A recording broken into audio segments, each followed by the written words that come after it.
Bonsoir et bienvenue pour cette première soirée experte de l'année. Le Carillon, pour ceux qui ne connaissent pas, c'est l'antenne lyonnaise du Club Agile Rhône-Alpes. On organise des réunions mensuelles tous les premiers mardis du mois, soit des ateliers, soit des conférences expertes comme ce soir avec Laurent, qui visent à faire la promotion de l'agilité sous toutes les formes dans Lyon et sa région. On va laisser la place à Laurent pour cette soirée. Bonsoir à tous. Vous avez passé une bonne journée? Ça va? Ouais. J'ai passé une partie de ma journée dans le train pour venir ici, donc je suis de Rennes. Nous pourrons parler de comment, un tour d'horizon de la démarche et de la méthode. Avant de commencer vraiment, je vais me présenter un tout petit peu plus. Je suis indépendant, René. J'accompagne les entreprises comme certains coachs ici vers l'agilité. Je suis Scrum Coach et puis coach Kanban.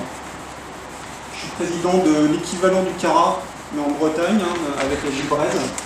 Ok, donc je vais commencer par enlever certains a priori qu'on a sur le Kanban. Donc qu'est-ce que c'est une méthode agile? Donc non, en tant que tel, ce n'est pas une méthode agile.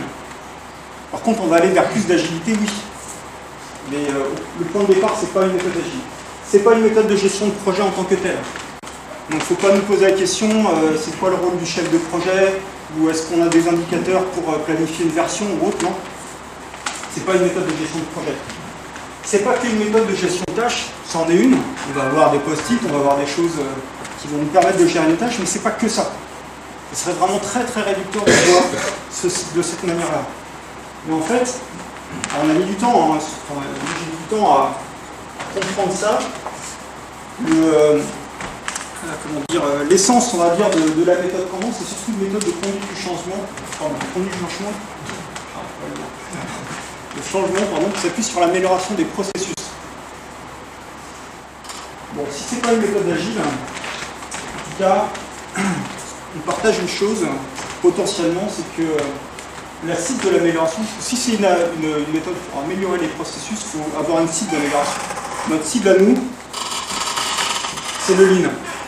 Le Lean, pour faire très simple, et donc, les puristes de Lean me lyncheraient, mais après la session, c'est basiquement une méthode d'amélioration des performances qui s'appuie sur une approche d'amélioration continue et qui s'appuie sur les gens. On est sur l'amélioration des performances, donc on est déjà un cran au-dessus de l'amélioration des processus.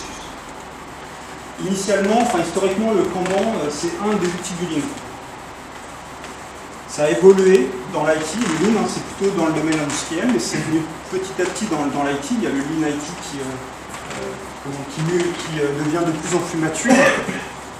De la même manière, le Kanban, c'est extrait de là où il vient et est devenu une méthode à part entière. Dans le Lean, donc ça c'est la maison Toyota qui synthétise un petit peu tous les concepts du Lean. Le Kanban, ça se situe sur un des piliers qui est le juste à temps, la planification juste à temps. Juste à temps, ça veut dire que assez rapidement, vous vous rendez compte qu'on va parler de délai. Réduction des délais, déploiement continu, flux unitaire, système flux tiré. Voilà un petit peu les concepts qu'on va développer dans cette méthode-là. Et ça s'appuie sur l'amélioration continue. Donc la cible, c'est le Lean. Un des enjeux pour travailler, pour réduire, on va dire, les délais bout en bout, c'est bout en bout visiblement des utilisateurs et des clients, c'est de faire travailler tous les acteurs ensemble. On va dire, ouais, dans l'agilité, on fait ça aussi, on s'occupe de réduire les délais, oui, certes. On travaille plutôt ici. On optimise plutôt cette partie-là. D'accord? Ce que je constate sur le terrain, c'est que à peu près une fois sur deux, l'optimisation que l'on a ici ne se voit pas forcément en termes de réduction des délais. On soit bien d'accord, je focalise mon discours, ne se voit pas forcément du point de vue de l'utilisateur ou du client. Pourquoi? Parce qu'il va y avoir pas mal de temps passé ici, pas mal de temps passé en attente, et de la même chose de côté aval, côté exploitation, disons pré-production, production. La difficulté, l'enjeu qu'il y a derrière, c'est de faire travailler toutes ces équipes-là, qui sont généralement assez spécialisées, avec leur propre manière de faire, avec leur propre rythme de travail, les faire travailler justement au même rythme pour qu'on ait un flux de travail dans toute cette chaîne-là. Donc c'est un challenge, arriver à faire travailler toutes ces équipes-là au même rythme. Normalement, on n'y arrive pas du jour au lendemain. Donc pour y arriver, on va changer un petit peu notre manière de faire avec les approches traditionnelles, un cycle en V, RUP et autres. On a eu l'habitude de travailler en mode touché. D'accord ? C'est-à-dire, je suis business owner. Une fois que j'écris mon cahier des charges, je vais le pousser aux concepteurs qui vont faire des specs, qui vont pousser aux développeurs, etc. etc. C'est un parti pris, une manière de faire. Donc on va casser un petit peu ce paradigme-là, on va passer d'un mode poussé à un mode tiré. C'est un petit peu différent. Le mode tiré, c'est le développeur, enfin, l'analyste, il attend que le développeur soit en capacité de développer ce spec avant de le faire, avant de le pousser. C'est comme ça que vous travaillez ou pas?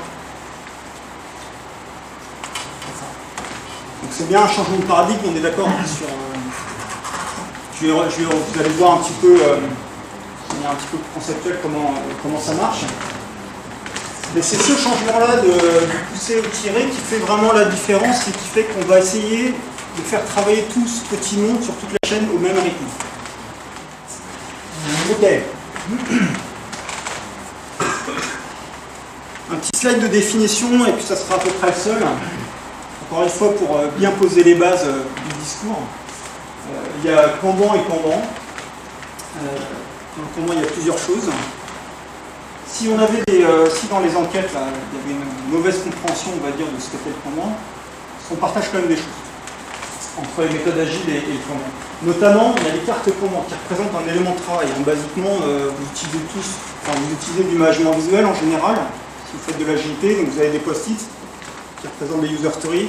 Bon, ça, c'est une carte Kanban. Ça, on partage. De la même manière, on visualise un processus qui permet de réaliser nos tâches. Ça va être... on va le visualiser avec un tableau Kanban. Okay. Donc la carte et le tableau, ils sont en partage. Par contre, ce qui fait la différence, c'est qu'en agilité, en général, on n'a pas un système Kanban. Un système qui est tiré. Je l'ai précisé précédemment. Et donc la méthode Kanban, c'est une approche de conduite du changement qui s'appuie sur un système Kanban, un système tiré. On utilise à l'intérieur des cartes et on visualise par un tableau. Le Kanban, il est défini en 2 slides. Il y a les fondations, c'est ça. C'est une méthode de conduite du changement, donc il faut préciser comment se construit le changement. C'est ça, c'est les fondations qu'il y a là. Commencer là où on en est. Ça, c'est vraiment une source de mauvaise compréhension entre la communauté agile et le Kanban en France. Commencer là où on en est, c'est-à-dire que c'est de l'amélioration de processus, ça veut dire qu'on va améliorer un processus qui existe. On n'arrive pas avec un processus sur étagère. On prend ce qui vient, ce qu'il y a plutôt. Quelquefois, on est dans un contexte agile, quelquefois, on est dans un contexte cycle en V, quelquefois, on est dans du RUP. Ok. C'est-à-dire qu'on peut faire du Kanban dans des contextes traditionnels ou agiles. C'est pas un problème. Quand on est dans un contexte traditionnel, la route est un peu plus longue, mais c'est pas un problème. Donc déjà, on commence là où on en est et on ne va pas tout casser. Ça va être une amélioration de petits pas. Notamment, on va respecter le processus actuel, initialement. On ne va pas s'arrêter là, heureusement. Les rôles et les responsabilités. Il y a un chef de projet, pas parfait, on va faire avec un chef de projet, il y a un Scrum Master, c'est bien, on va faire avec le Scrum Master, mais encore une fois, il n'y a pas de rôle spécifique. par contre, on s'engage à changer de manière incrémentale. Le changement dans l'agilité, il est un petit peu Big Bang. Hein, du jour au lendemain, on faisait du traditionnel avec des jalons. Le lendemain, il faut faire de l'itératif incrémental timeboxé sur des cycles courts de quelques semaines. Ceux qui ont fait ce changement-là, c'est pas toujours simple. Donc c'est bien une transition qui est un petit peu abrupte. Donc là, on va s'engager à changer de manière beaucoup plus douce. D'accord? Petit pas. C'est l'esprit Kaizen du Lean, pour ceux qui connaissent. On est vraiment dans cette approche-là. Donc le comment, c'est ses fondations pour la conduite du changement et des pratiques. Les pratiques, c'est là où les pratiques sont en général plutôt simples. Il y en a 5. On a constaté empiriquement que sur des démarches de comment qui avaient marché, on retrouvait ces pratiques.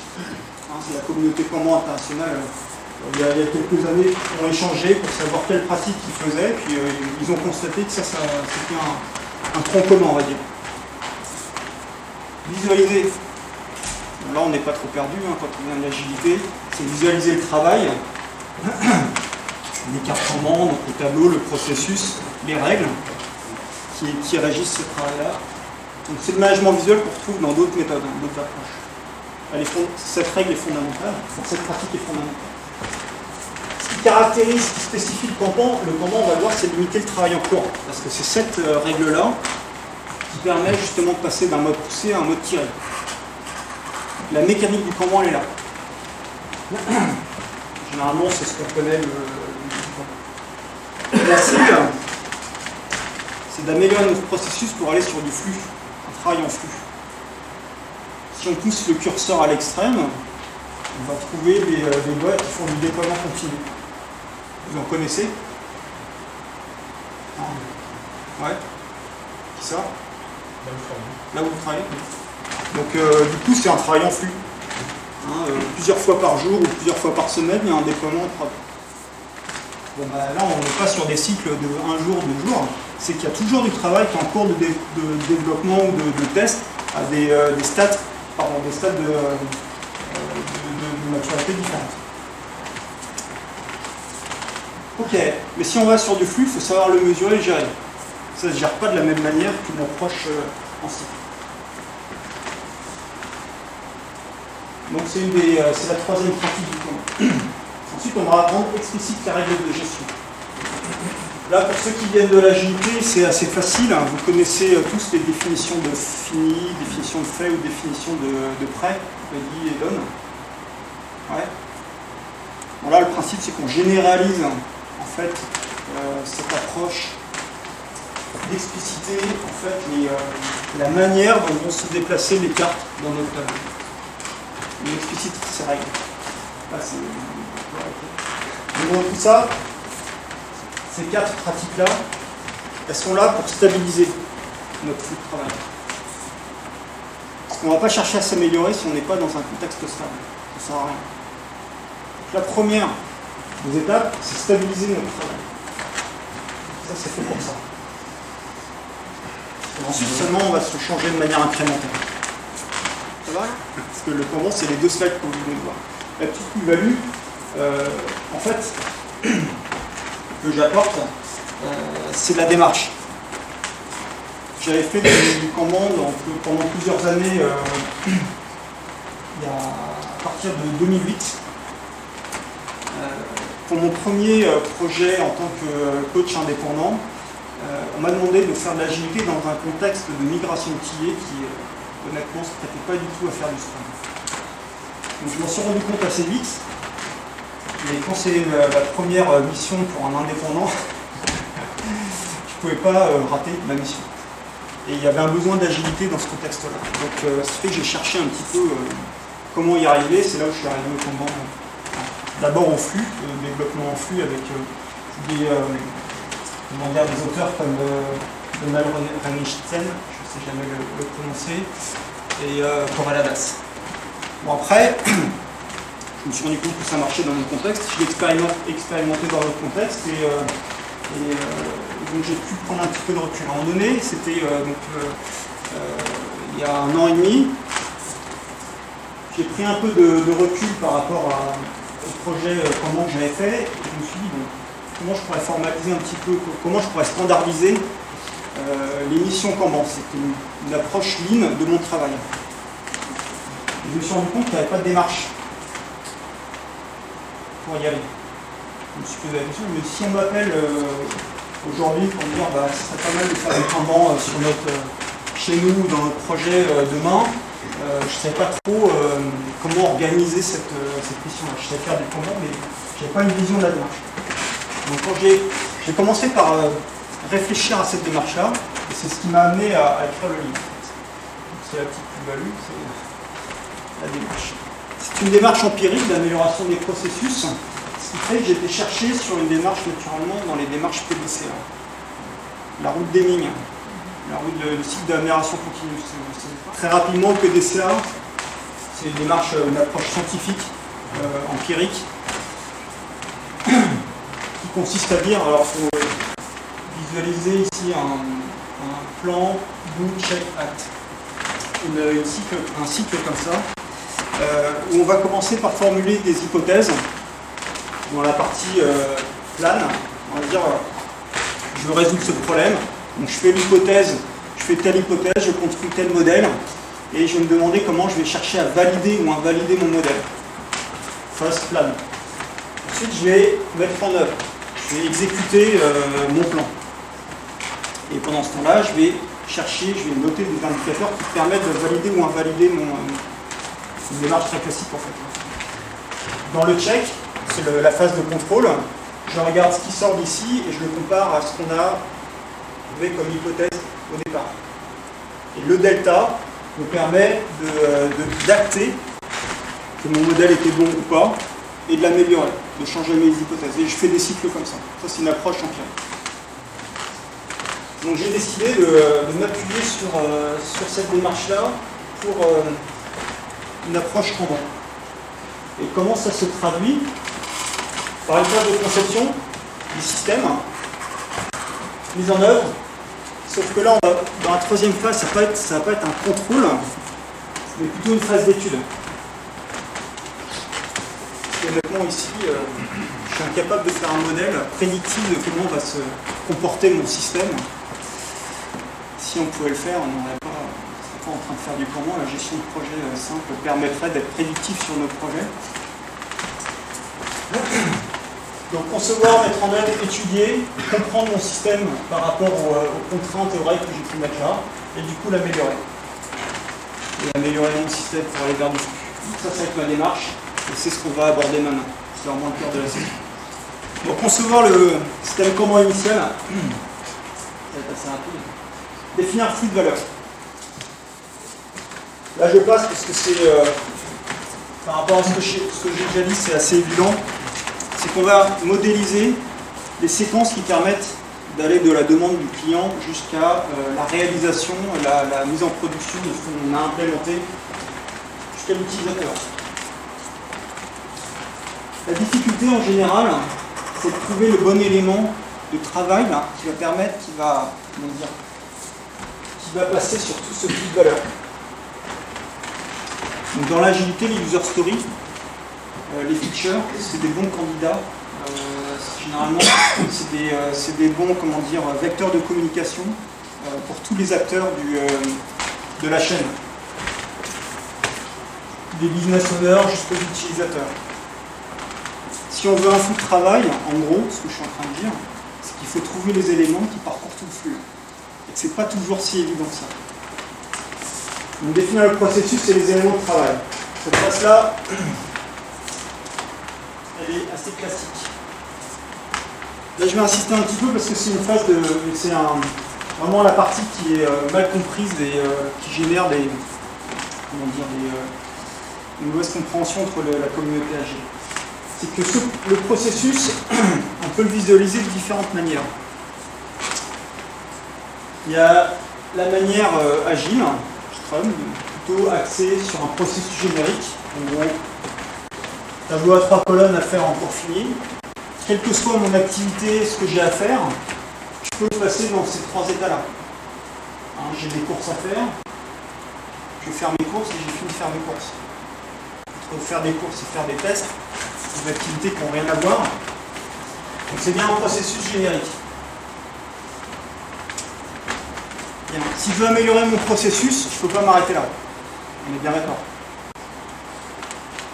Donc on va aller plutôt chercher un processus qui est spécifique. Qui représente effectivement la manière dont l'équipe travaille. L'objectif, c'est que l'équipe comprenne la manière dont elle travaille et ensuite fasse évoluer son processus. Donc on va vers un processus spécifique. Sauf que quand on arrive à ça, on se dit mais c'est un cycle en V. Et là, ça coince. C'est le drame. Il y a un rejet. Ouais, sauf que c'est pas un cycle en V, c'est des activités, ok, que l'on fait même quand on est dans l'agilité. Oui, on fait même des specs. Elles peuvent être exécutables, hein, les specs. C'est pas forcément du blanc. Hein. La différence entre le cycle en V et cette représentation du processus, c'est la granularité des éléments qui parcourent. Dans un cycle en V, on a un groupe ATLA qui vient là, qui vient là, qui vient là. Là, on a toujours un flux de travail dans des états différents. Donc, c'est pas parce qu'on visualise ces activités-là qu'on revient, on fait un pas en arrière dans une approche traditionnelle. Quand on va passer de Scrum à Kanban, on va commencer de là, on va commencer là où on en est. Sauf qu'au fur et à mesure, on va commencer à spécifier un petit peu les étapes. On va dire, bah, tiens, pas mal, en cours, on constate qu'on fait de la revue de code, pour ceux qui ne viennent pas. Donc on va mettre par exemple une colonne revue de code. Test d'acceptance, on va mettre une colonne test d'acceptance. Au fur et à mesure, on va recomposer, on va dire, notre activité. Donc ça, c'était le processus. Maintenant, deuxième des pratiques, on est toujours dans la conception de notre système, c'est de mettre des limites. Ça a l'air de rien comme ça. L'objectif, c'est d'arriver à un système tiré. Donc le principe va être le suivant. Donc là, j'ai mis des activités génériques, N-1, N-1, peu importe ce qu'il y a dedans. Je vais représenter mon processus avec ici des cartes et là des limites. Là, dans ce système-là, j'ai des colonnes qui sont arrivées, qui sont pleines de cartes. D'accord ? Je suis arrivé à mes limites. J'ai mis une petite étoile bleue sur cette première carte là. Ça veut dire que je suis, je sais pas, développeur, peu importe. J'ai fini ma tâche et je vais en prendre une nouvelle. Donc, si je vais en prendre une nouvelle, il faut déjà que je m'en débarrasse. Je vais le donner à mon voisin. Sauf que là, c'est plein. Donc, pour pouvoir la donner, il faut d'abord que ceux de l'activité N, pareil, finissent déjà une tâche et ensuite la déplacent sur l'activité N+1. Ça, c'est toujours dans le contexte où je suis discipliné sur mes limites, hein, sinon on fait tomber. Et de la même manière, pour se débarrasser de la tâche, là, il faut que l'activité N on libère une place. Arrive le moment fatidique où on libère la place. Ici, là, je suis maintenant en capacité d'aller tirer une nouvelle tâche en amont, donc je vais le faire. Après que je me suis donné la capacité ici d'aller tirer une nouvelle tâche, c'est ce que je vais faire. Là maintenant seulement je peux aller prendre ma nouvelle tâche. Oui. Comment tu gères le fait que là j'ai l'impression que on parle de quoi? Des stories, non? C'est une question qui est récurrente et tu as raison de la poser. En fait, le postulat, ici, là, c'est que la tâche soit de granularité, soit de même granularité.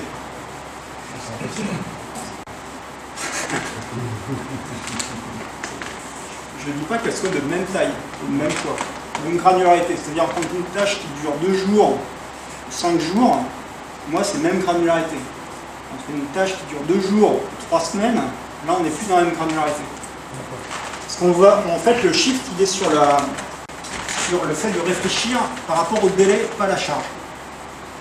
Donc, je vais faire un petit aparté. Ceux qui font du lean, dans le lean on parle d'efficience. On mesure la performance. On parle d'efficience des systèmes. L'efficience, c'est le temps moyen que met un élément, donc une story, à traverser tout le système, de la demande à la mise en prod, sur le temps total.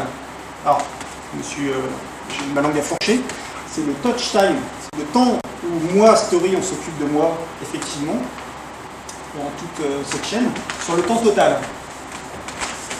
Et l'efficience d'un système, c'est ce qu'on appelle la value stream mapping, cartographie des flux de valeurs. Quand on fait cet exercice-là, vraiment bout en bout, on se rend compte que un user story, une use case, une feature, peu importe le bon élément de travail, en fait, il est très peu touché. Souvent, c'est entre 5, ouais, l'efficience, c'est autour de 5-7% d'un système. Ça veut dire que plus de 90% du temps que passe un élément dans mon système, il passe à attendre.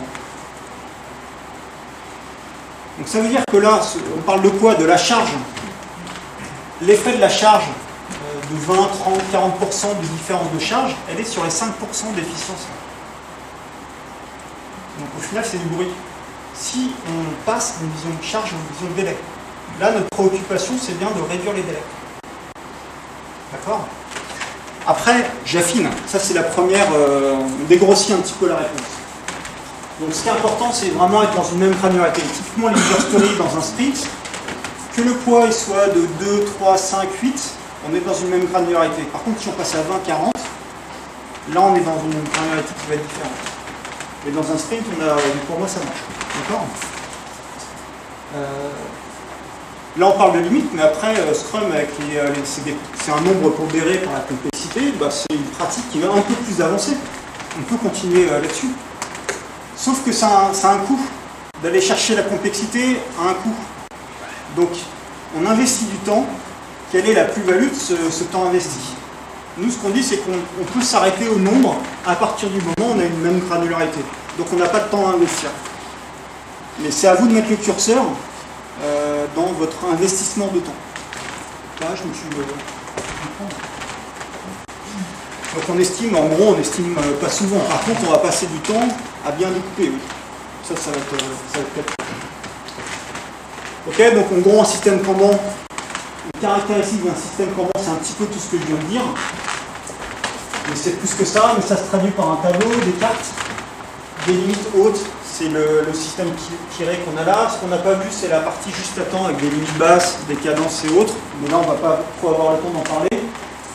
Je vais vous montrer un petit exemple, parce que les slides d'avant sont simples. Mais alors, je suis désolé, je ne sais pas si on voit très bien de votre place. J'ai essayé de...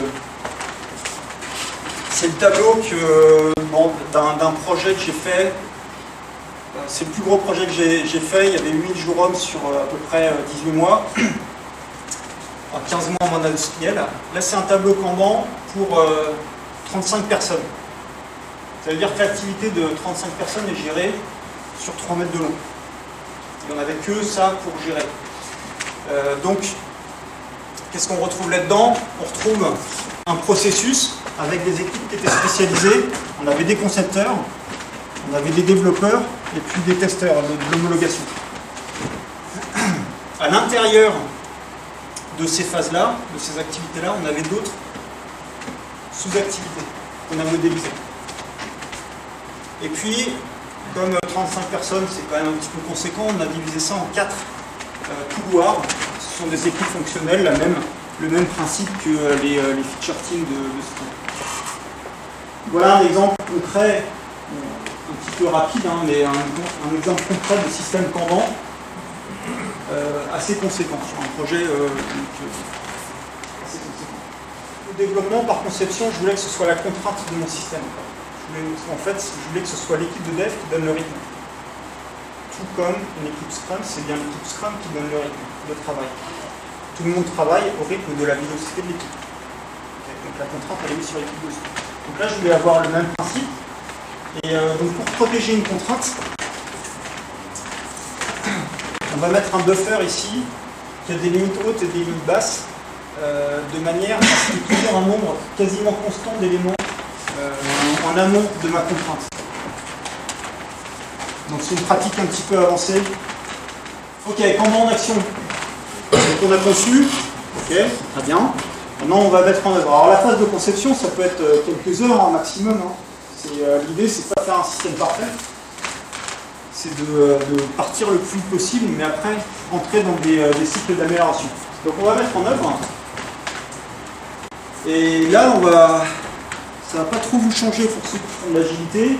On va gérer au quotidien notre flux de travail.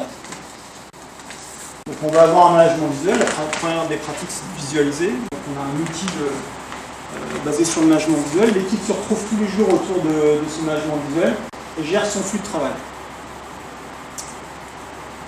Stand-up, un quart d'heure. Sauf, il y a quand même une différence entre Scrum et les camps. Dans Scrum, le focus, l'éclairage du delimiting, on va dire, dans l'agilité, c'est l'auto-organisation. On veut construire l'équipe pour qu'elle arrive à s'auto-organiser, qu'elle atteigne son objectif de sprint, de livrer l'incrément avec le périmètre sur lequel elle s'est engagée.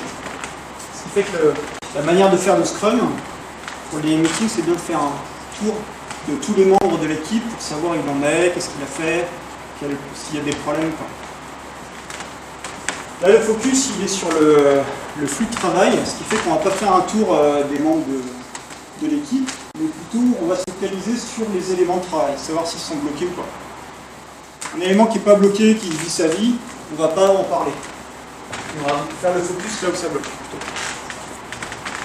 Ce qui fait que cette approche-là est assez scalable, on peut faire des stand-up à 20, 30, paraît-il plus, mais moi j'ai pas été vraiment au-delà de 30. Et on peut faire des stand-up 20, 30, en 15, 20 minutes. Le focus, le point de vue n'est pas le même. Donc, on regarde les éléments, pas les hommes. Et on va surtout gérer les blocages. On a fait une petite animation, mais voilà. Donc ça, c'est un blocage. D'accord. Lui, là, il est bloqué, il a atteint sa limite. Comme il est bloqué, cette équipe-là a continué de travailler. Elle a tout fini. Celle-là, elle a fini les activités, ce qui fait que potentiellement cette équipe-là pourrait aller travailler sur ce ticket-là. Sauf que si l'équipe est disciplinée sur les limites, elle s'arrête là. Et quand on va sur les commandements, on va avoir cette problématique. Donc, toute la question, c'est qu'est-ce qu'ils font. Pour le blocage-là, il faut que vous en ayez. Et c'est ça le levier de l'amélioration. Parce que là, on va commencer à se parler là. Donc, les limites, ça permet de réguler le système. Mais si on veut s'améliorer, il faut qu'on ait des blocages. Donc ça va être à vous de mettre les limites de manière empirique, les bonnes limites pour qu'on ne casse pas le flux, qu'on n'ait pas trop de blocages, mais qu'on en ait suffisamment pour s'améliorer. Voilà, vous avez toutes les clés pour commencer. Bon, c'est un peu plus subtil que ça, mais les bases sont là. Mais là, les membres de l'équipe de l'activité 2 qui ne sont pas forcément le même métier de l'activité 3. Et il y a autant de contextes que problématiques. C'est-à-dire qu'entre un éditeur de logiciels avec une petite équipe de 5-10 personnes qui savent tout faire et une grande DSI avec des équipes hyper spécialisées dans les silos et autres, c'est très contextuel. On est d'accord? Donc, il n'y a pas de réponse générique là-dessus. Et c'est surtout pas un consultant ou un manager de dire comment faire. C'est bien à l'équipe de trouver sa propre réponse. Parce que sinon, c'est ça, c'est là où on va apprendre à l'équipe à s'améliorer. Comme Scrum. Scrum, ce qu'on fait, c'est le levier de l'amélioration dans Scrum, c'est pas itératif incrémental, c'est incrémental et time-boxé. C'est-à-dire qu'on met une contrainte non pas sur la limite, sur les nombres, mais une contrainte sur le temps. Et en général, là où on s'améliore, c'est quand on n'arrive pas à atteindre. Donc, si on n'arrive pas à atteindre, on va faire une rétrospective en disant qu'est-ce qui n'a pas marché, comment on peut s'améliorer, où est-ce qu'on peut être meilleur. Et donc le levier de l'amélioration, il est sur les contraintes. Donc surtout, c'est à l'équipe, aux équipes, de trouver la bonne solution. Tu arrives toujours à avoir le même flux de valeur il y a une partie qui va être commune. Là, on est en train de dire, est-ce que par exemple, entre les stories, si je me remets dans un contexte Scrum, on est au Cara, dans l'agilité, on a un vocabulaire commun au moins. Est-ce que entre les stories fonctionnelles, les user stories, les stories techniques, en gros, est-ce qu'on sait travailler en bonne intelligence? Il est clair que les stories techniques n'ont pas le même processus de mûrissement que les stories fonctionnelles. Par contre, à un moment donné, elles se rencontrent et on a un bout de processus qui est commun. Donc il y a consensus sur ce processus commun. Et en fait, je parle d'une grande chaîne de valeur. Donc on s'imagine un tableau qui fait bout en bout toute la chaîne. En fait, la réalité, c'est qu'on a plus un réseau de Kanban qui se met en place. C'est plus une réalité du DSI, par exemple. Ce qui fait qu'on va avoir un tableau Kanban de Real, un tableau Kanban qui vient des product owners, et potentiellement un tableau qui vient de l'infra. Et donc c'est un réseau de Kanban qui se construit. Hein? Ça vient de là. Ouais. Donc on est bien dans on peut arriver à des réseaux de Kanban. Et après, on a des mécanismes pour que... Parce que ça, si tu parles de processus, après la question, est-ce que le flux de travail cohabite bien entre des stories techniques et des stories fonctionnelles et d'autres? Alors là, on a des mécanismes de classe de service dont je ne parlerai pas ici, d'allocation de capacité par classe de service, etc., qui permettent d'y répondre. Ok, l'équipe suit sa capacité au quotidien. Donc on va avoir, comme on parle de délai, on va avoir des indicateurs. Non pas, ce ne sont pas des indicateurs de gestion de projet. Ces indicateurs qui peuvent servir à la gestion de projet, mais l'objectif initial, il est plus de gérer le flux et de regarder un petit peu les délais. Donc on a deux indicateurs qui sont un petit peu spécifiques. On va avoir des cartes de contrôle. Là pareil, ça vient de l'industrie. Les cartes de contrôle qui sont en gros le délai unitaire de chaque carte, temps de cycle de chaque carte. Et puis à droite, c'est le diagramme de flux cumulé qui a une courbe un petit peu particulière. On connaît une partie de la courbe en Scrum, c'est le burn-up. Ici, en fait, c'est un burn-up qui est généralisé. Donc là, je ne rentre pas dans le détail parce que c'est un petit peu long à expliquer cette courbe. En gros, on a des indicateurs un petit peu spécifiques que l'équipe va suivre au jour le jour et qui vont nous permettre de passer justement à la phase d'après d'études. La mise en œuvre de système, en gros, c'est gérer le flux de travail au quotidien, donc sélectionner les cartes, gérer les anomalies, les blocages, et puis des indicateurs spécifiques. On passe dans la partie études. Souvent, comment dire, ce qu'on connaît quand je parlais de gestion de tâches au départ, ce qu'on connaît du Kanban, le focus il est plus ici, là. Et là, oui, c'est assez facile de voir le Kanban que sous cet angle-là. Vraiment, la difficulté, c'est ce passage-là. Donc,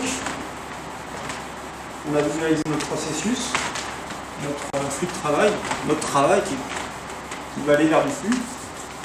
Pour aller vers du flux, on a mis des contraintes, des règles. Maintenant, on regarde ce que ça donne. Quels sont les comportements et quels sont les résultats que ça donne. Voilà. Et le parti pris ici, c'est un petit peu ce slogan-là, c'est-à-dire le WIP, le Work in Process, le travail en cours. D'aujourd'hui, c'est la capacité de demain. La capacité d'un système, en gros, c'est la performance. Ça va être le débit, les délais, la prédictabilité de ces délais. En gros, c'est la performance de notre système. La performance de notre système, imaginez la vélocité dans Scrum, la vélocité, on peut la constater qu'à posteriori. D'accord? Ça, c'est vrai pour tout. Sauf qu'ici, avec le Kanban, cette capacité-là, en fait, elle est le fruit, on va dire, des règles qu'on a mis en place. Elle dérive en fait directement du nombre d'éléments qu'on a dans notre système.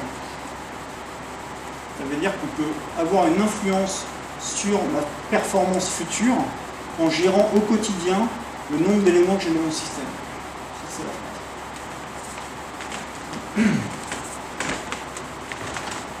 Donc vraiment tout tourne autour du nombre d'éléments que j'ai dans mon système et des limites que je vais mettre en place. C'est ces règles-là qui vont nous permettre d'étudier le système. On va regarder l'impact de ces règles sur le système. Quand vous commencez, pour arriver à ce cas de figure, pas le plus simple à gérer. Je vous le dis tout de suite.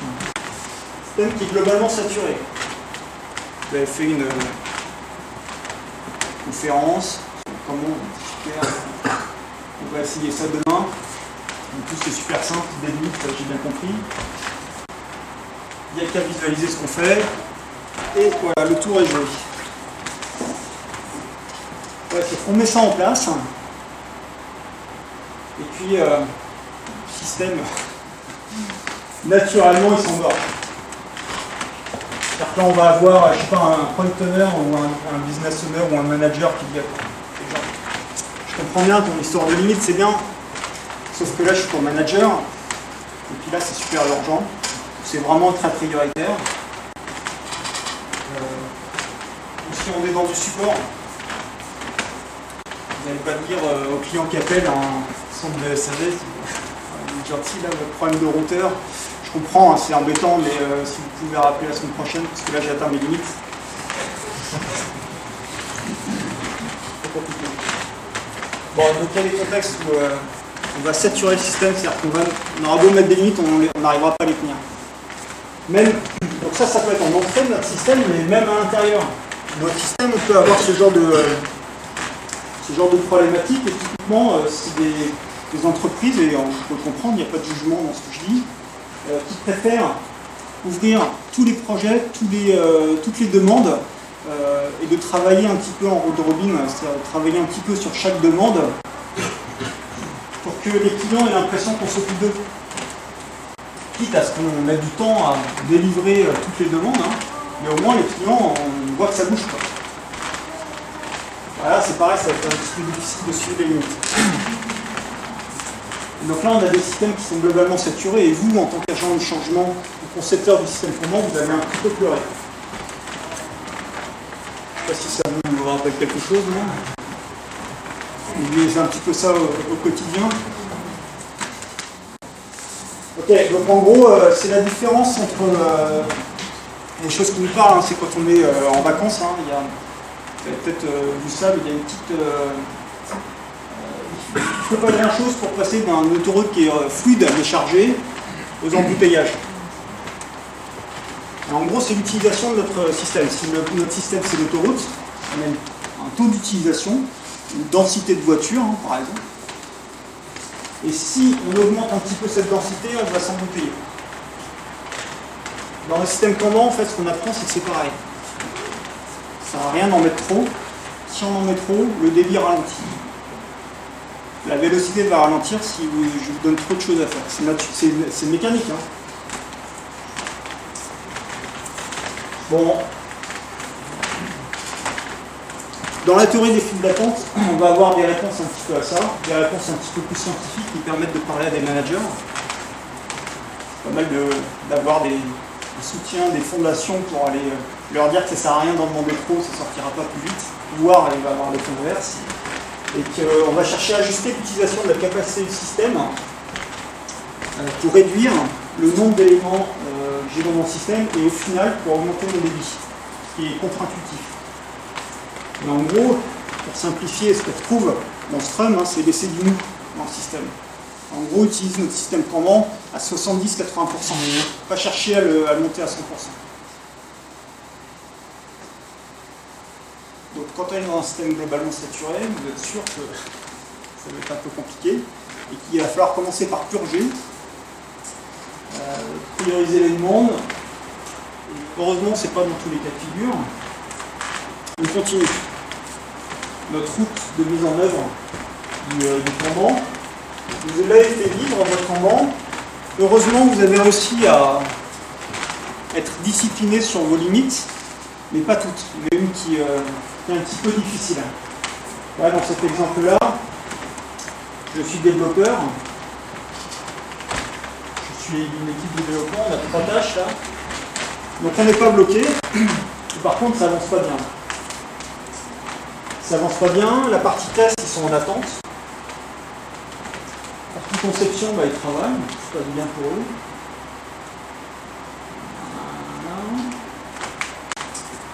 Et il arrive un moment où la conception commence à bloquer.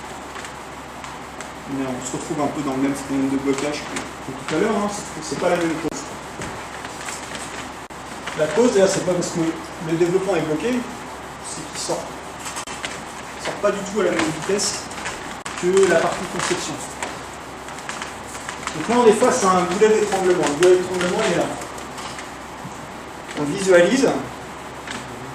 Il y a du travail là, là, il n'y a rien, et ici, ça s'entasse. Maintenant, la question, c'est comment on sait travailler avec un système comme ça. Comment travailler, comment réguler notre travail quand on a des boulots d'étranglement. Le fait de mettre des limites et d'arriver à ce cas de figure, on est dans la phase d'étude.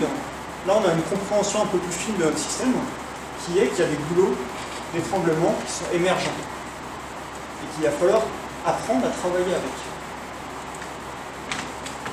Et qu'on sait les visualiser. C'est un apprentissage qui est important de nous.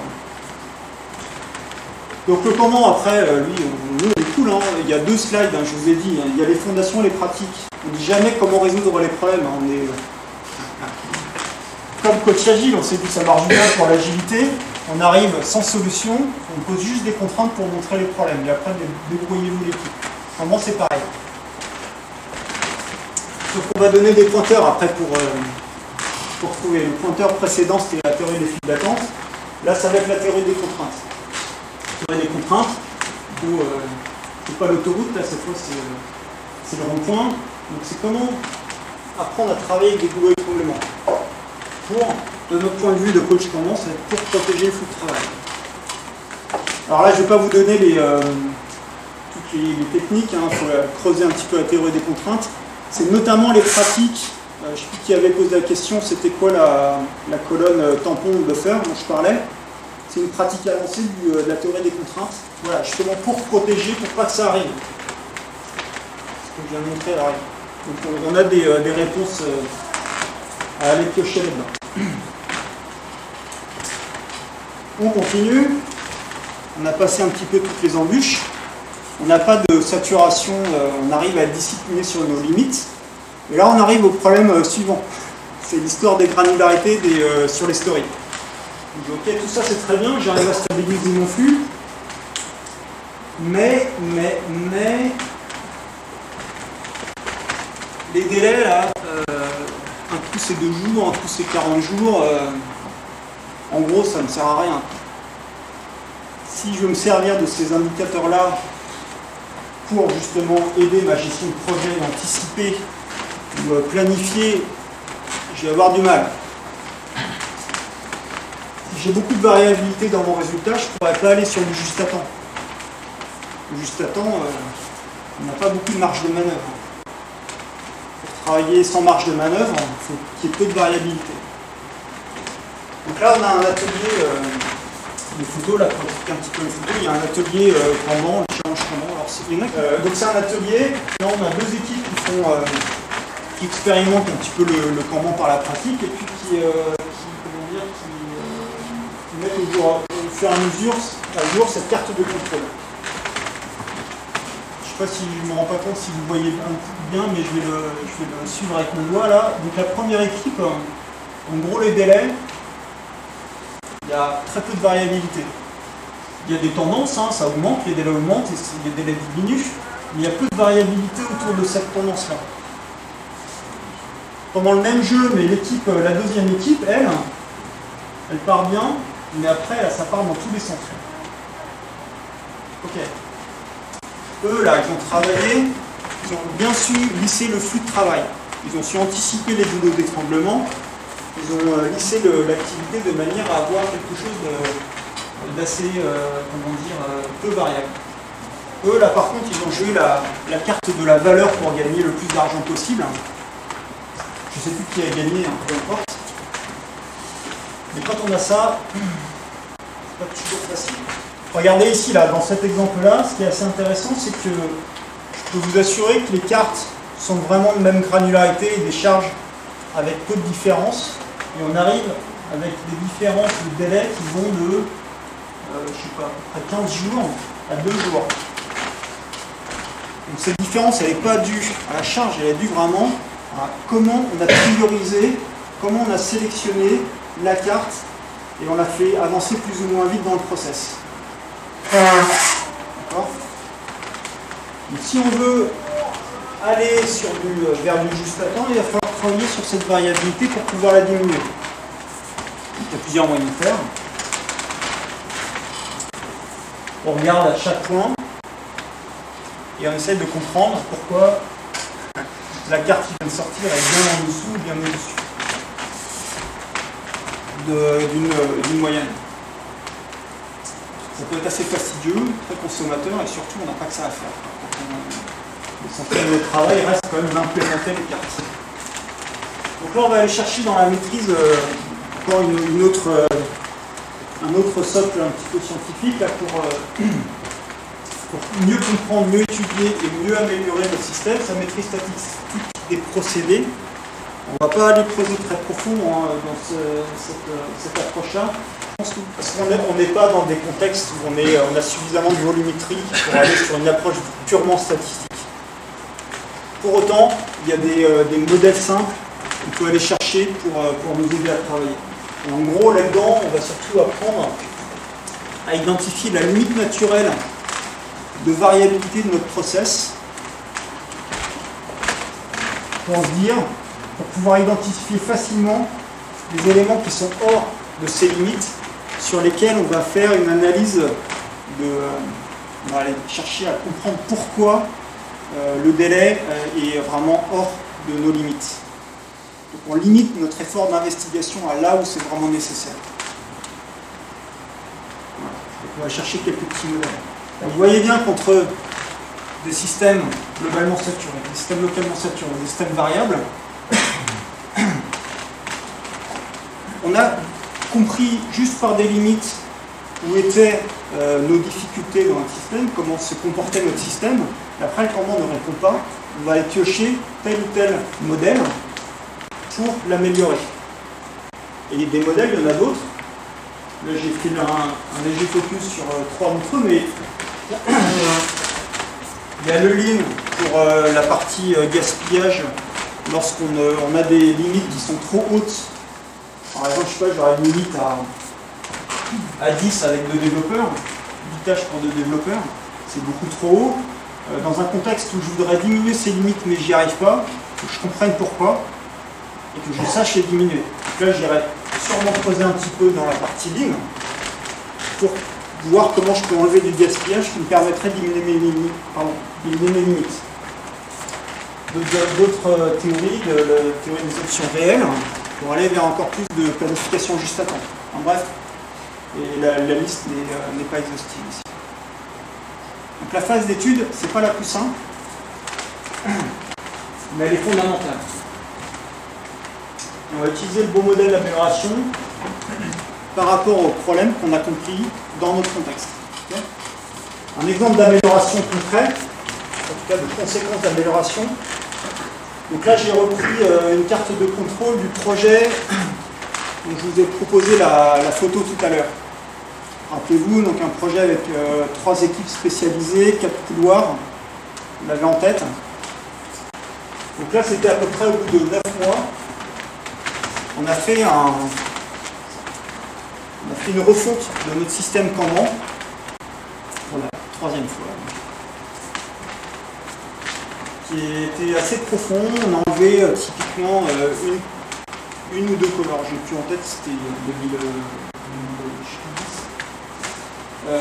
On a enlevé des files d'attente, les colonnes d'on entre 2 équipes par exemple. On a enlevé des files d'attente entre 2 équipes parce qu'on arrivait à se parler, à travailler ensemble. Donc on n'avait plus besoin d'avoir une file d'attente qui permettait de gérer justement le travail asynchrone entre 2 équipes. On s'est bien mis d'accord surtout sur quel était l'élément qui traversait tout le système. On a mis plusieurs mois à se mettre d'accord. Quand je vous disais au départ c'était pas si évident. Il y a des contextes où c'est pas évident de se mettre d'accord sur cet élément-là. Bref, on a fait une refonte un petit peu structurante de notre système et la conséquence, on la voit ici. Vous voyez un qui a de la variabilité, bon ça c'est une chose, ok. En moyenne, on avait un délai de 42 jours à peu près.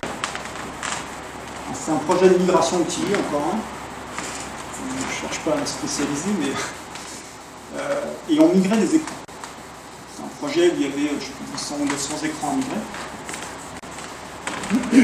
Et donc, en gros, un écran mettait 42 jours à sortir de notre processus. Sauf qu'on avait cadencé notre travail sur un mois. C'est-à-dire qu'en un mois, tous les mois, on arrivait à livrer un incrément.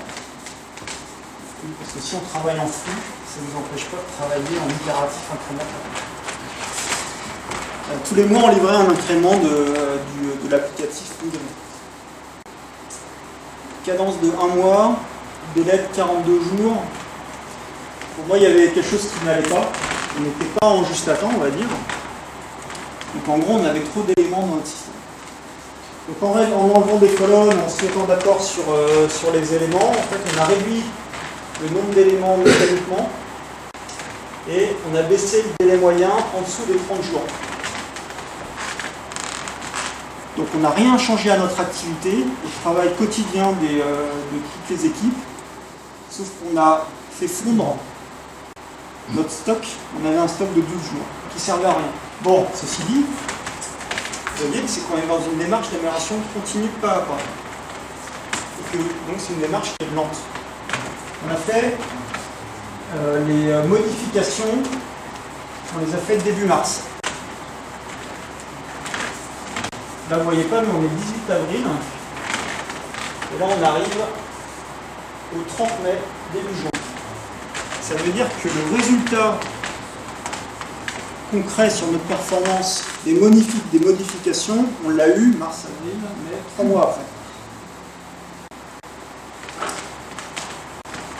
On avait un délai de 12 jours, ça veut dire 42 jours.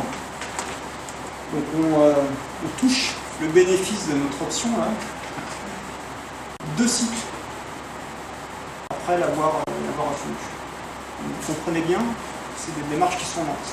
Et plus vous réduisez vos délais, plus la machine va s'emballer. Plus on voit rapidement l'effet de nos améliorations.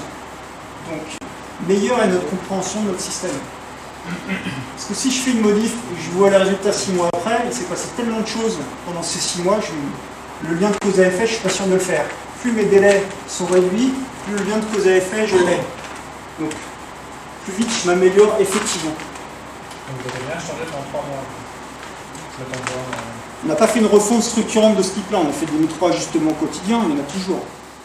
On fait quelques expérimentations, on va dire, chaque semaine, mais pas structurantes. Il ne faut pas perturber de trop, parce que sinon, encore une fois, les modifications qu'on a fait en début mars, là, j'avais une idée, j'espérais que l'évolution permettrait de s'améliorer, mais pas sûr à 100%, ça va effectivement être une amélioration. Donc, il ne faut pas changer tout le temps.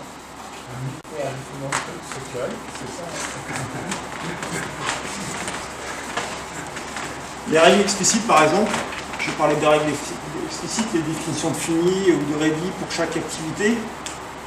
D'affiner ces règles, ça on va le faire au quotidien. Et c'est pas ça qui change la donne fondamentalement. D'être un peu meilleur sur la granularité, sur le découpage, ça c'est pareil. Maintenant, de passer de spec à des user stories, là, ça va faire mal. Là, c'est structurant. Ouais. Est-ce que, en ayant cet objectif de réduction de délai, on ne risque pas d'avoir d'autres problèmes qui vont intervenir parce que après tout, c'est pas au détriment de la qualité, sinon ça sert à rien. Et de toute façon, ça va vite se voir. Si on ne fait pas de la qualité, dans la colonne test, peu importe comment on l'appelle, comment elle se découpe exactement, les cartes, elles vont rester la carte arrive en test, il va y avoir des anomalies. Donc ma carte va rester dans. Généralement, à nos qualités, à un moment donné, elle se voit. Mais, imaginons qu'elle se voit par des anomalies. Comme ça, je vais pouvoir. Bon. Ma réponse générale, c'est non, ça ne se fait pas au détriment de la qualité. Imaginons que ça se traduise par des anomalies. Donc, dans l'upload test, ma carte va être bloquée tant que j'ai des anomalies. Donc, ça prend une place sur mes limites. Donc, ça va être un problème pour mon flux. C'est une réponse qui est simple, hein, je te l'accorde. Mais il faut des garde-fous. En gros, ça veut dire qu'on trouve des garde-fous pour ne pas faire de raccourcis sur la qualité. Mais c'est là où le métier, il peut être intéressé à stabiliser le délai pour être plus prédictible, mais également il peut être intéressé à diminuer le time to market pour être meilleur par rapport à ses concurrents. Moi, là-dessus, j'ai pas de parti pris. Si je suis dans un contexte où on veut améliorer le time to market, on va chercher à réduire les délais. Si je suis dans un contexte où on préfère être stabilisé et prédictible, je ne vais pas chercher à améliorer les délais, je vais déjà chercher à avoir un flux, à avoir un débit constant. C'est pas, tu comprends que c'est pas, on ne fait pas les choses pour faire les choses. On fait bien les choses parce que derrière il y a un besoin. L'amélioration continue, c'est comme le lean, c'est pareil. Hein. C'est un investissement, donc on n'investit pas juste pour parce qu'on s'est dit que ça serait pas mal d'améliorer les délais. C'est que si c'est pas une méthode agile, comment on va vers permet d'aller sur de l'agilité à petits pas. Et du coup, là, on va se servir de toutes les pratiques agiles, les bonnes pratiques agiles, pour soutenir cette démarche agile, donc toutes les pratiques d'ingénierie de l'extreme programming, intégration continue, c'est évident, les tests automatisés, tout ça le plus possible, on va les prendre. Donc, en tout cas, c'est pas au détriment de la qualité. Cette dernière phase, apprendre et s'améliorer. On va ajuster le système. Donc là, c'est un petit peu ce que j'ai dit. On a pas mal de points d'ajustement, le processus. Donc on peut être amené à supprimer des colonnes, en rajouter, mettre des buffers, rajouter des colonnes d'activité, bon bref, changer les règles, on en parlait.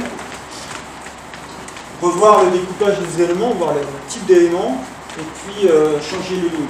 Donc ça, c'est vraiment la partie technique d'ajustement de notre système.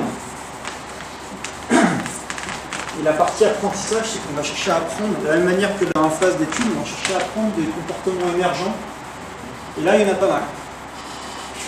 On a des comportements émergents de conception et de collaboration. De conception, on retrouve le pattern des couloirs. Donc je l'ai à peine évoqué quand je vous ai montré la photo du projet sur lequel j'étais. En gros, c'est un équipage d'une grosse équipe en plusieurs équipes, à la mode Scrum de Scrum, sauf que là, la limite, il faut la mettre sur toutes les équipes. Donc ça veut dire quand même une collaboration inter-équipe au quotidien un petit peu plus poussée que dans Scrum. Notion de file d'attente entre équipes spécialisées pour gérer justement le travail asynchrone avec des limites sur les files d'attente. Notion de classe de service, je l'ai évoqué tout à l'heure, c'est pour typer le travail, notion de buffer, de tableau à deux niveaux. Par exemple, on a parlé d'user story qui était visible du flux de valeur, mais l'équipe Scrum va également travailler sur ces tâches techniques qui permettent d'implémenter les stories. Donc on peut avoir un tableau à deux niveaux avec un niveau de story et un niveau de tâche technique. Et on va rentrer dans le détail, on va remonter à un niveau plus conceptuel. Donc notion de tableau à deux niveaux, voire trois niveaux, mais là ça commence à être un peu lisible. Les fils de priorité de la gestion de risque par l'adaptation de capacité. Voilà. Donc on a des modèles de conception qui émergent. Un peu comme Scrum, on a vraiment perdu l'histoire de Scrum là-dessus. Scrum au départ c'est un cadre dans lequel vont émerger des comportements, des pratiques, par exemple le planning poker et tout ça, ça a émergé. Aujourd'hui on prend pour argent comptant toutes ces pratiques et on se dit c'est livré avec Scrum.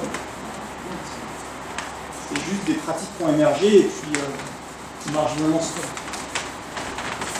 Tous ces modèles de conception, c'est pas a priori dans la méthode Kanban, par contre c'est des choses qui arrivent, qui émergent dans les différentes équipes. Là où je veux en venir, c'est que le plus important, c'est de comprendre l'état d'esprit, la philosophie qu'il y a derrière. L'état d'esprit, c'est partir simple, se mettre des contraintes, pour voir les problèmes et résoudre nos problèmes, mais avec nos propres solutions. Donc il va y avoir des choses des solutions qui vont émerger. C'est pas forcément partie de cette liste-là, mais c'est pas grave. C'est pas parce que vous ne faites pas de classe de service ou de file d'attente que vous ne faites pas de combat. Vous pouvez aller piocher dans ces pratiques pour trouver des solutions effectivement adéquates. Donc il y a des modèles de conception qui émergent, et des modèles de collaboration également qui émergent. Parce que pour gérer un flux de travail au quotidien, même entre équipes spécialisées, le mieux c'est qu'on se parle. On gère les problèmes.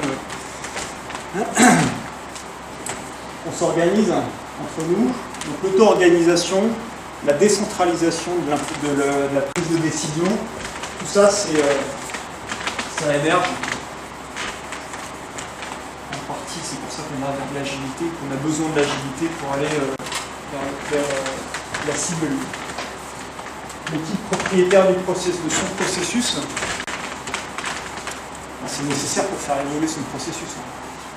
Si vous êtes une équipe et que vous n'avez pas le droit de changer la manière dont vous travaillez, là, ça ne va pas vous aider à grand chose, si ce n'est à afficher au mur des post-it et de les bouger. Il faut que l'équipe soit propriétaire de son processus et qu'il faut, il y en a d'autres. L'idée ici n'est pas de détailler ces patterns qui émergent, mais vraiment d'insister sur le fait qu'il va se passer des choses et qu'a priori on le connaît. Donc, ça permet à la fois d'améliorer l'agilité métier. On est sur le processus, ça veut dire que là on n'en résout pas tout. Il va falloir, pour y arriver, si on fait du développement continu, c'est pas juste avec des limites qu'on va y arriver, il va falloir que vous aviez trouvé les outils, les manières de faire, les pratiques pour y arriver. On n'apporte qu'un éclairage. Donc plus d'agilité métier et plus de prédictibilité du processus qui répond à cette demande métier. On va encourager l'émergence au niveau de l'équipe et à terme au niveau de l'organisation. Et une approche évolutive du changement du processus. Si j'ai mis cette petite photo là, alors je devrais attendre parce que l'annonce ça va être... ne dit pas avant jeudi. L'annonce va être faite jeudi à Gilles Grenoble. On va publier un livre. Alors c'est un livre collectif. Il y a une vingtaine de coachs qui ont écrit des histoires. Pourquoi je le dis, c'est que une des histoires que j'ai écrites dans ce livre, c'est justement la partie encourager l'émergence. La partie tous ces deux points-là, j'ai un petit peu raconté une des histoires dans ce livre-là, donc si vous êtes intéressé sur cet aspect-là. Je vais vous donner quelques contextes. Alors les contextes là dont je parle, c'est les contextes des premiers clients qui sont venus vers moi en me demandant spécifiquement, pas du Kanban, mais de résoudre des problèmes qu'on a essayé de résoudre par le Kanban. Donc là, vraiment ça c'est un cas classique qui est plutôt des grandes DSI. Ils veulent, c'est ce dont je parlais depuis le début, ils veulent réduire les délais visiblement, et notamment le time to market. Donc là je travaille avec une DSI qui va passer sur leur site de e-commerce de livraison tous les 9 mois à tous les 3 mois. Okay. Ils ont essayé de l'agilité, ça a permis d'améliorer un petit peu les choses, mais pas de manière radicale. Ouais, parce qu'ils ont travaillé là-dessus, mais que le temps passé, vraiment le délai, toutes les vraies attentes, elles étaient là. Donc, on a commencé par regrouper toutes les équipes, faire le value stream mapping dont je parlais, regarder là où on a des attentes, là où on a des stocks, et on a travaillé là-dessus. Et on a commencé à partager ce processus global, mettre des limites, et commencer à se parler ensemble. Vraiment un contexte d'utilisation. Un autre, un peu plus subtil celui-là, toujours dans une DSI, mais là ça pourrait être vrai également, c'est vrai également pour les éditeurs. Un contexte où on a un logiciel en production qui est encore très évolutif. Ce que je constate, dans certains contextes, c'est que pour gérer, enfin l'organisation qui est mise en face de ça, de ce besoin-là, qui est à la fois d'avoir une maintenance corrective et une maintenance évolutive d'un même logiciel qui est en production. Le choix est d'avoir deux équipes, une qui travaille en agile sur la partie fortement évolutive, et je dirais une équipe plus classique, en mode TMA, centre de service, peu importe comment on l'appelle. Et là, en fait, ça crée des fausses adhérences entre les équipes et puis des problèmes. Donc, typiquement, dans ce cas de figure-là, la demande, c'est de bénéficier de l'agilité, parce que là, il y a un vrai bénéfice, mais plus avoir ces problèmes d'adhérence. Donc, de converger vers une même équipe, et là, qui travaille ensemble, qui sait à la fois gérer son évolutif et son correctif. C'est un contexte qui marche bien. Un peu dans la même ordre d'idée, là on est plutôt chez les éditeurs. Une équipe, on va dire multi-activité, qui a plusieurs produits, plusieurs clients. Et en fait, là on est plus dans la gestion de portefeuille, plus que de tâches. Et de savoir un petit peu gérer toute cette demande-là, les priorités, les blocages, etc. Donc, voilà trois contextes, il y en a d'autres. Ça, c'est vraiment, ça donne une image des premiers clients qui vont effectivement vers une solution qu'on a aujourd'hui. Qu'en est-il des petites équipes? Par petites équipes, je pense à 4-5 personnes. J'ai pu comprendre dans ta présentation que tu parlais plutôt du gros machin. Ouais, alors si je parle comment dire, du gros projet comme expérience, c'est parce qu'en fait, j'ai plutôt la remarque inverse. Qui est de dire, ouais, tout ça c'est bien, ça marche bien sur la petite équipe, mais ça ne marchera jamais sur les gros projets. Donc, je mets en avant plutôt le gros projet réussi pour montrer qu'on sait aussi faire sur des gros projets. Mais sur les petites équipes, oui. Par contre, la difficulté sur les petites équipes, elle n'est pas là où on pense. Enfin, ce que je constate sur le terrain, c'est plutôt... donc imaginez, j'ai une équipe métier, qui mûrit la demande, etc., pour faire comment on travaille.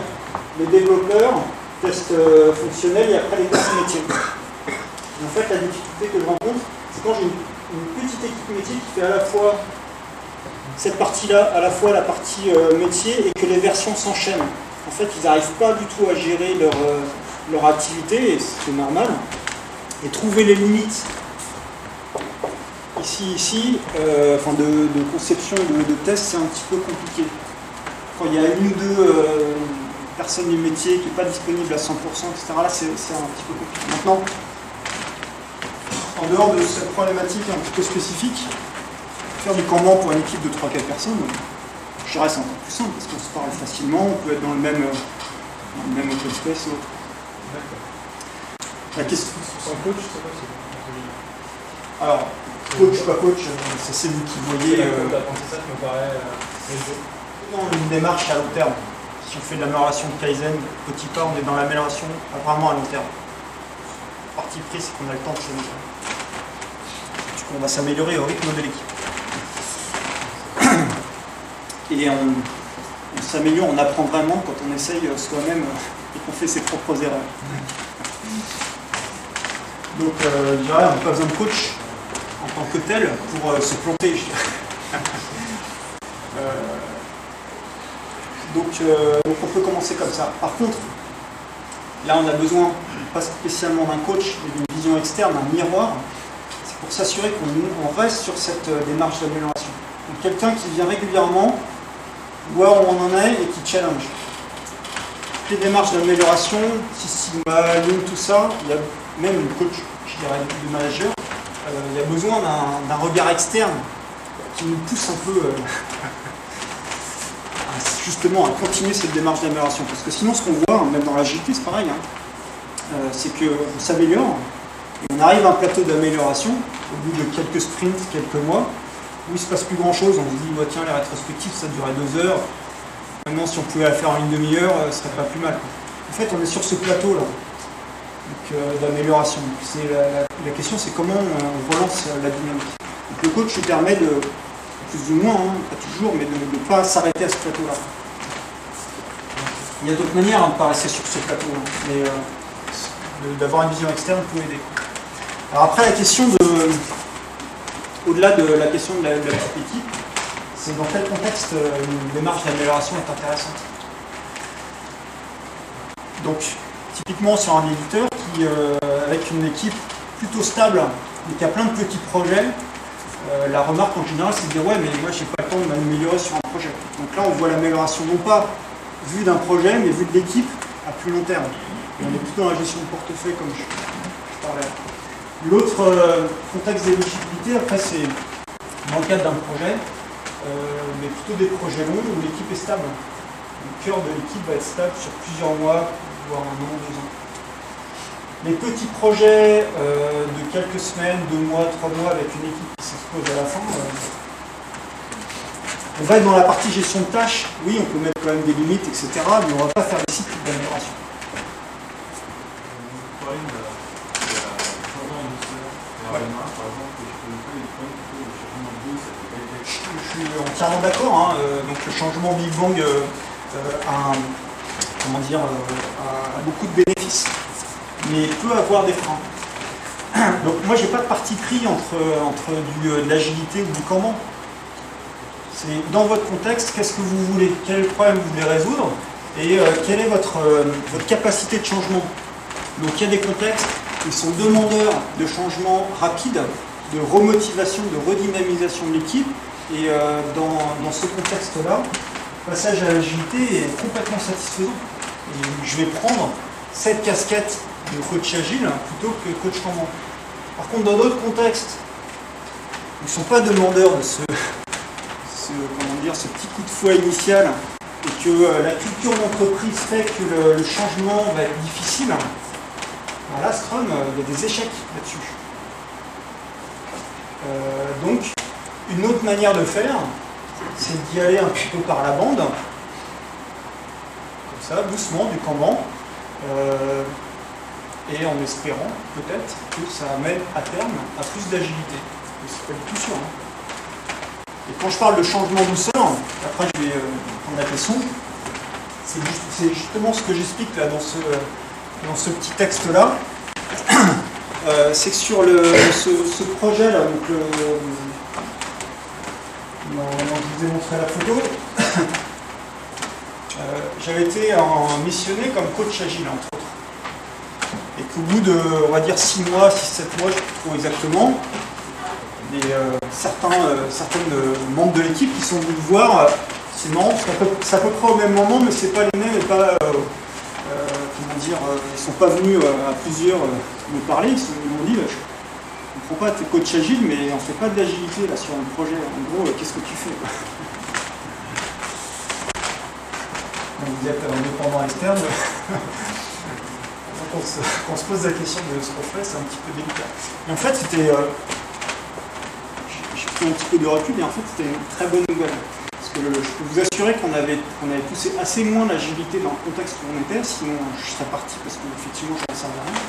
Sauf que on l'a fait petit à petit, de telle manière à ce qu'ils ne se rendent même pas compte qu'on est en train d'évoluer vers l'agilité. Là où on va taper la culture d'entreprise, c'est justement quand on va passer à l'aspect réseau de commande. C'est-à-dire que là, on est en train de plein de Scrum. Hein.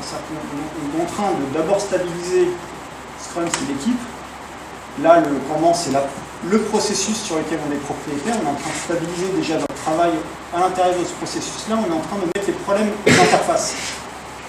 Et en fait, de proche en proche, on commence à diffuser cet état d'esprit de changement par les processus ou d'une autre manière.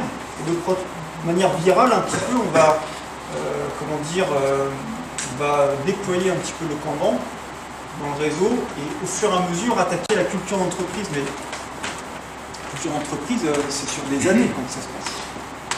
Ouais. En fait, il y a une partie de la réponse qu'on adresse avec l'entraînement. Pas là dans ce que je vous ai montré, mais typiquement l'allocation des patterns d'allocation de capacité, on va commencer à reporter, quand je dis on reporte le problème aux interfaces, c'est qu'au fur et à mesure on le reporte de plus en plus en amont, de plus en plus proche des décideurs. Mais on va leur donner des choix simples de décision à faire. C'est pas ce qu'il faut pas. Enfin, les choix de décision, ça va être en gros combien de features il faut sortir dans les 15 prochains jours, enfin, des choix de décision de plus en plus simples. On va les aider. Donc, à terme, oui. Mais au départ, là, on ne voit rien de tout ça dans cette présentation-là. Et au fur et à mesure qu'on va étendre la portée de notre système Kanban, le plus en amont, on va commencer à toucher des décideurs. Après, on a un autre élément de réponse, puisque tu parles d'entreprise au niveau Kanban. Alors c'est vraiment délicat, parce qu'encore une fois, il y a tellement de contextes, c'est impossible de répondre.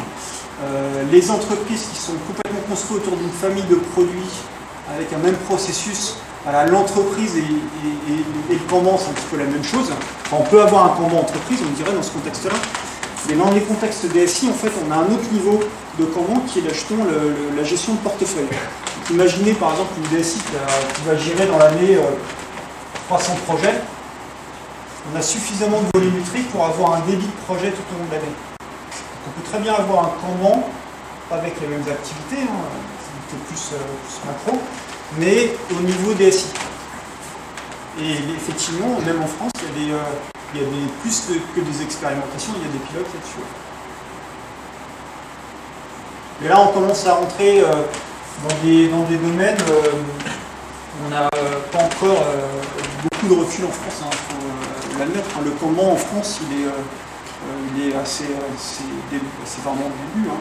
On a peu de REX. Là, on en a, sur les petites structures, on en a, mais là, c'est plus facile. Le Kanban égale l'entreprise, on va dire. Ça, et les petites structures, elles n'ont pas la même culture d'entreprise que les grosses DSI, pas la même inertie, pas la même problématique de conduite du changement. Donc, on se pose beaucoup moins la question dans les petites structures que dans les grosses. Le contexte, encore une fois, on n'est pas obligé de dire qu'on fait du Kanban. Mais juste du management, on va rendre visible les tâches. Déjà, c'est un conseil, on est rarement obligé de dire qu'on fait du Kanban. Et ça peut être une bonne manière d'introduire le Kanban pour ne pas en parler. Ça, c'est dit. Ça se discute, mais ça peut être une manière. Ensuite, sur cette question de l'infra, moi, clairement, je n'ai pas d'expérience dans ce domaine. Par contre, oui, ça se développe. Et même plus que ça, en fait, il y a une communauté à part entière. Je parle de communauté, c'est une sorte de praticien. Une communauté à part entière qui réfléchit vraiment sur ce sujet-là, qui s'appelle Kanban Ops. Alors, par contre, c'est en anglais. Kanban pour la partie opération, donc l'infra et autres.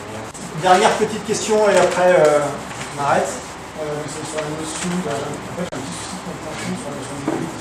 Ouais. Oui, donc c'est au cœur du truc, ça paraît évident, donc là je confirme, ça paraît évident quand on en parle et sur le terrain c'est pas si évident que ça. Après, comment on le définit, c'est clairement empirique. C'est-à-dire qu'il n'y a pas de formule pour dire dans votre contexte, à la limite, ça sera 3, et voilà monsieur, au revoir, c'est tout. Donc c'est empirique. Maintenant la question c'est comment on initialise cette limite.